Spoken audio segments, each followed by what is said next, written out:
Olá, a graça e a paz de Cristo. Então hoje nós vamos concluir o capítulo 9, que tem como título Ganhando a Batalha de Sua Mente. Tá? Mas antes vamos orar. Pai, obrigada mesmo por esse tempo de transformação. Pai, estamos sendo transformados pela renovação da nossa mente, através do conhecimento, Pai, da Tua palavra, através das verdades reveladas através da Tua palavra, e também estamos aprendendo a discernir a mentira de Satanás, a mentira que tem nos enganado, e aí nós temos aprendido a combater essa mentira com a Tua verdade, ó Pai, que a palavra de Deus ela possa de fato habitar ricamente, abundantemente em nós, de modo que a gente não seja ludibriado por enganos e nem mentiras de Satanás, mas combater a mentira com a Tua verdade em Cristo Jesus. Amém. Muito bem, então nós vimos na aula passada, nesse capítulo 9, ganhando a batalha de sua mente, nós vimos que há dois caminhos, o caminho de Deus, conhecido como plano A, e o caminho do homem, conhecido como plano B. Nós vimos que o alvo principal da nossa guerra são as fortalezas, que são os padrões negativos e mundanos de pensamentos que foram inculcados, em nossas mentes, ou pela repetição das ações, ou através de experiências traumáticas, e que nós recebemos estímulos do meio ambiente onde nós vivíamos, e que a tentação é um convite para viver independente de Deus, e satisfazer as nossas necessidades legítimas através do mundo da carne e do diabo, ao invés de satisfazê-las através de Cristo. E que no momento em que estamos sendo tentados, se nós não decidimos de imediato levar o nosso pensamento à obediência de Cristo, nós começaremos a considerá-lo como uma opção. E aí nós vimos também alguns exemplos de fortaleza. E hoje, dando continuidade a esse capítulo 9, ganhando a batalha de sua mente, nós vamos ver que para ganhar a batalha de sua mente, nós necessitamos de uma estratégia. Então, se as fortalezas da nossa mente, os padrões de pensamentos e comportamentos negativos e mundanos, se eles são aprendidos, eles podem ser desaprendidos. Este é o caminho da renovação do Novo Testamento, Deixar de estar conformado com este mundo e experimentar a transformação pela renovação da nossa mente, conforme Romanos 12, 2. Mediante o estudo disciplinado da palavra de Deus, do discipulado pessoal, do aconselhamento e do grupo de apoio. Como nós vimos, na segunda carta de Paulo aos Coríntios, no capítulo 10, no versículo 5, na parte A, algumas fortalezas são pensamentos que se levantam contra o conhecimento de Deus. Então, devemos começar a aprender a conhecer Deus como um Pai amoroso e a nós mesmos, como filhos amados e aceitos desse Pai amoroso. Mas a batalha na nossa mente não é unicamente contra o que foi aprendido de forma negativa, além do mundo e da carne. Nós enfrentamos o diabo como nosso oponente, e ele está tramando como encher a nossa mente de pensamentos contrários ao plano de Deus para nós. Então, na segunda carta aos Coríntios, nessa carta que Paulo escreve aos Coríntios, Paulo vai nos alertar, Paulo vai nos advertir em relação à atividade de Satanás quanto aos pensamentos. E aí Paulo continua, nessa segunda carta aos Coríntios, lá no capítulo 10, no versículo 5, a parte B, que diz o seguinte: Paulo nos orienta a levarmos cativo todo pensamento à obediência de Cristo, porque são pensamentos do inimigo. E aí Paulo continua nessa carta, né, nessa segunda carta aos Coríntios, Paulo continua nos alertando quanto à atividade de Satanás. E agora Paulo vai revelar, né, no capítulo 3 dessa carta, no capítulo 3, versículo 14, Paulo vai revelar que Satanás, ele é responsável pela nossa dureza, né? No capítulo 3, versículo 14, e que Satanás é responsável pela nossa cegueira espiritual quando éramos incrédulos, no capítulo 4, versículo 4. Então, nessa carta de 2 Coríntios, capítulo 3, versículo 14, Paulo vai nos dizer o seguinte, em relação à dureza do nosso coração quando éramos incrédulos. Paulo vai nos dizer o seguinte, mas a mente deles se endureceu. A nossa mente se endureceu quando éramos incrédulos. E aí Paulo continua no capítulo 4, versículo 4, continua dizendo o seguinte, nos quais o Deus deste século cegou o entendimento dos incrédulos. E nessa mesma carta, né, na segunda carta aos Coríntios, lá no capítulo 11, versículo 3, Paulo vai declarar que Satanás quer derrotar e dividir os crentes. Olha o que é que Paulo diz.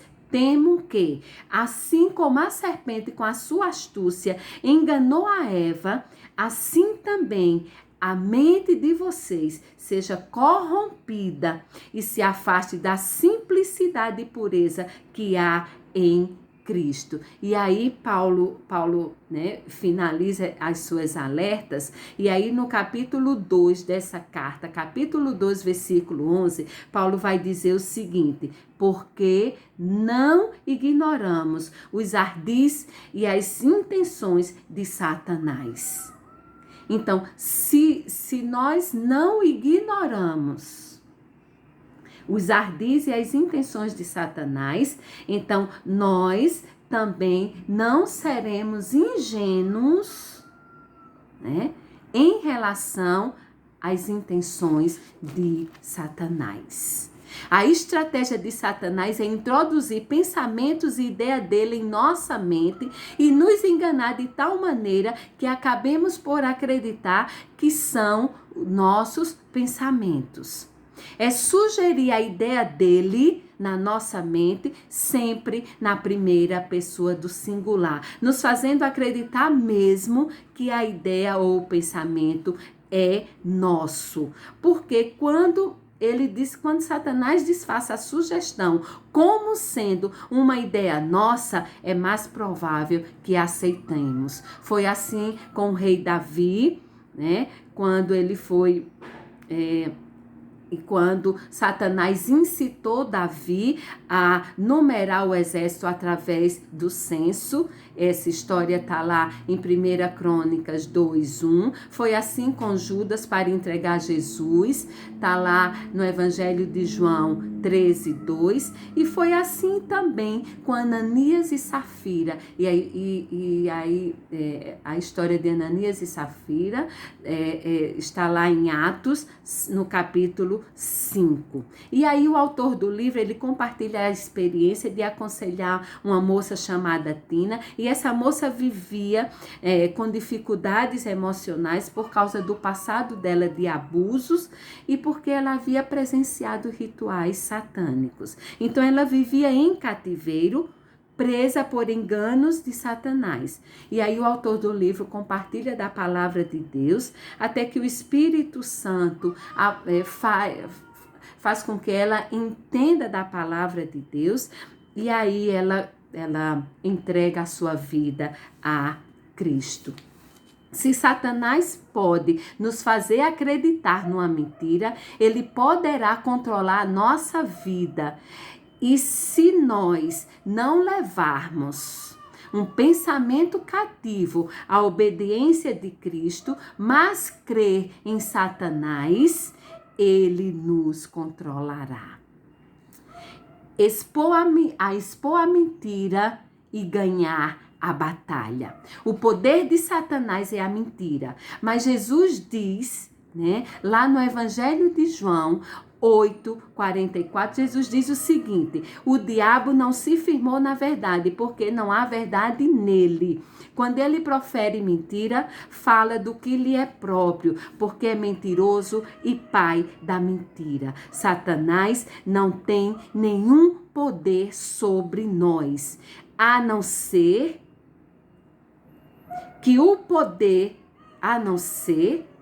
o poder que lhe damos quando não levamos todo pensamento cativo, sendo dessa maneira enganado e acreditando em suas mentiras. Muitos cristãos, eles são importunados por dificuldades em seus pensamentos, o que afeta negativamente a sua relação com o Pai. Raramente reconhecem que estes infortúnios refletem a batalha que ocorre nas suas mentes. Apesar de Paulo ter nos avisado, né, lá em 1 Timóteo, no capítulo 4:1, Paulo nos avisa o seguinte: mas o Espírito expressamente diz que nos últimos tempos apostatarão alguns da fé, dando ouvidos a espíritos enganadores e a doutrina de demônio. Então, a principal arma de Satanás é a mentira, que é combatida com a verdade. Fazer frente a Satanás não é um combate de poder, mas um combate de verdade. Quando a mentira de Satanás é exposta com a verdade de Deus, o poder de Satanás é rompido. E aí Jesus vai nos dizer, lá no Evangelho de João, no capítulo 8, no versículo 32, e conhecereis a verdade, e a verdade vos libertará. E Jesus também, né, no Evangelho de João, ele também ora por nós. Lá na oração sacerdotal do capítulo 17 do Evangelho de João, Jesus ora assim: não peço que os tires do mundo, mas que os livre do mal. Santifica-os na verdade. A tua palavra é a verdade. Aleluias. Por isso, a primeira peça da armadura de Deus que Paulo menciona para ficarmos firmes contra as ciladas do diabo é a verdade. Efésios 6:14. A mentira de Satanás não pode resistir à verdade, assim como a escuridão não pode resistir à luz do amanhecer. E qual é o nosso papel nessa batalha? O nosso papel é sermos transformados pela renovação da nossa mente, conforme Romanos 12:2. E como nós podemos renovar nossa mente? Saturando a nossa mente da palavra de Deus, enchendo a nossa mente com a palavra de Deus. Permitindo mesmo que a paz de Cristo seja o árbitro do nosso coração, que a paz de Cristo seja a autoridade, que a paz de Cristo governe o nosso coração e que a palavra de Cristo ela possa habitar abundantemente, ricamente em nós, conforme Colossenses 3:15 e 16. Enquanto estamos armazenando a verdade de Deus na nossa mente, estamos nos equipando para reconhecer a mentira e levá-la cativo. E em segundo lugar, Pedro nos encoraja a preparar nossas mentes para a ação. 1 Pedro 1:13, Pedro vai nos dizer o seguinte: preparando o seu entendimento, preparando o nosso entendimento, e assim nós possamos ser sóbrios e esperar inteiramente na graça que lhes está sendo, que nos está sendo trazida na revelação de Jesus Cristo. Então nós precisamos desfazer de toda fantasia que seja infértil. Imaginar nós mesmos fazendo coisas que nunca fizemos na vida real é perigoso, porque nós perdemos o contato com a realidade. E em terceiro lugar, devemos levar cada pensamento cativo para ser obediente à obediência de Cristo. E aí nós aprendemos a fazer isso lá no primeiro quadro da página 152, neste capítulo. E aí nós vamos avaliar cada pensamento pela verdade e não vamos dar lugar a mentira. E como nós vamos fazer isso? Como nós vamos avaliar cada pensamento pela verdade? Nós vamos prendendo todos os pensamentos que tão logo penetre pela porta mental, que tão logo penetre a nossa mente, detido esse pensamento que deseja penetrar a nossa mente, nós vamos avaliá-lo com base lá em Filipenses, capítulo 4, versículo 8, conforme Paulo nos orienta ao que deve ocupar a nossa mente. E aí esse versículo de Filipenses, capítulo 4, versículo 8, Paulo nos orienta o seguinte, quanto ao que deve ocupar a nossa mente. Tudo que é verdadeiro, tudo que é respeitável, tudo que é justo, tudo que é amável, tudo que é puro, tudo que é justo, tudo que é de boa fama, se alguma virtude há e se algum louvor existe, que isso possa ocupar o nosso pensamento. Então, quando esse pensamento quer penetrar a nossa mente, nós podemos fazer essas seguintes perguntas a nós mesmos. De acordo com esse texto de Filipenses 4:8, nós podemos perguntar a nós mesmos: este pensamento que está penetrando a nossa mente, esse pensamento se alinha com a verdade de Deus?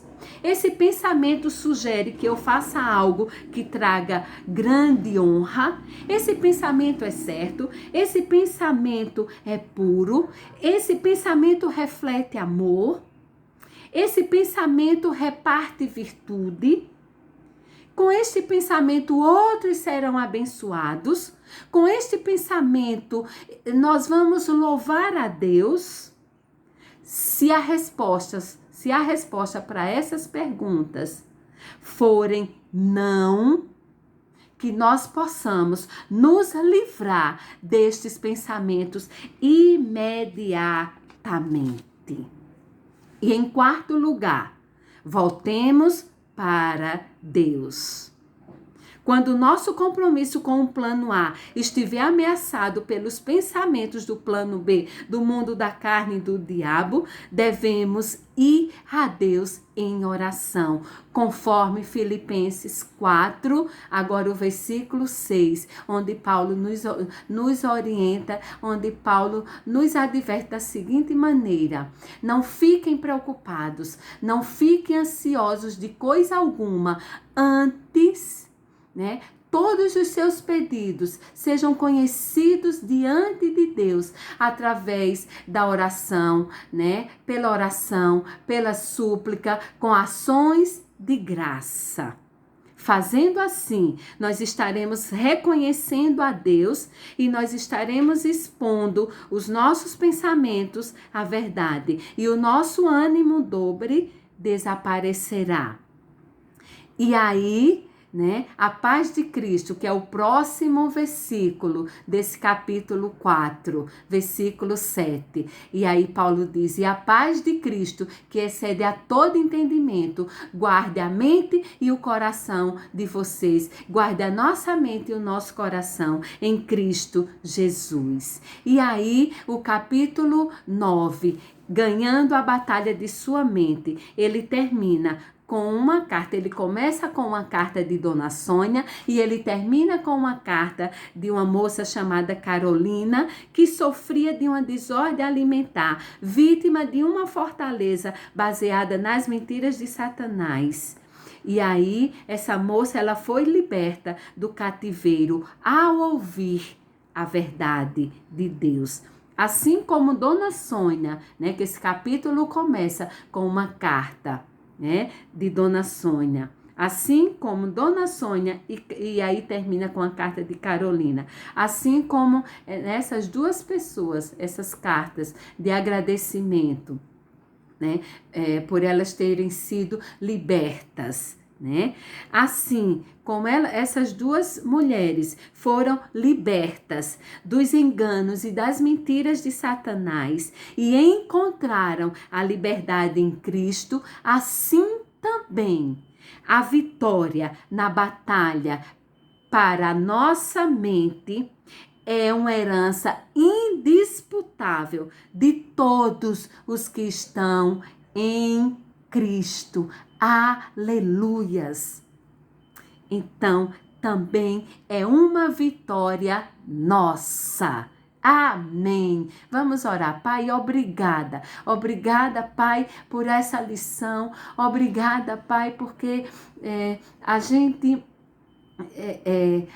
agora não é ingênuo contra os ardis e as intenções de Satanás. Obrigada pelo discernimento, através da tua verdade, que nós podemos ter, e assim nós podemos discernir um pensamento mentiroso e enganoso que vem da parte do diabo. E aí nós podemos, ao discernir esse pensamento, nós podemos rejeitá-lo, nós podemos renunciá-lo, levando o nosso pensamento cativo à obediência de Cristo.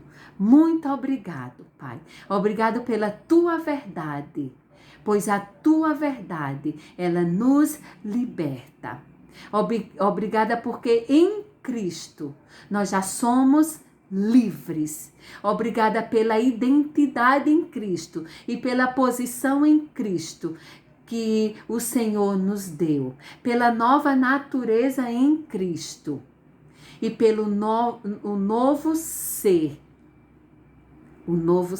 por meio dessa nova natureza. Aleluias. Obrigado, Pai. Obrigado. Em Cristo Jesus. Amém.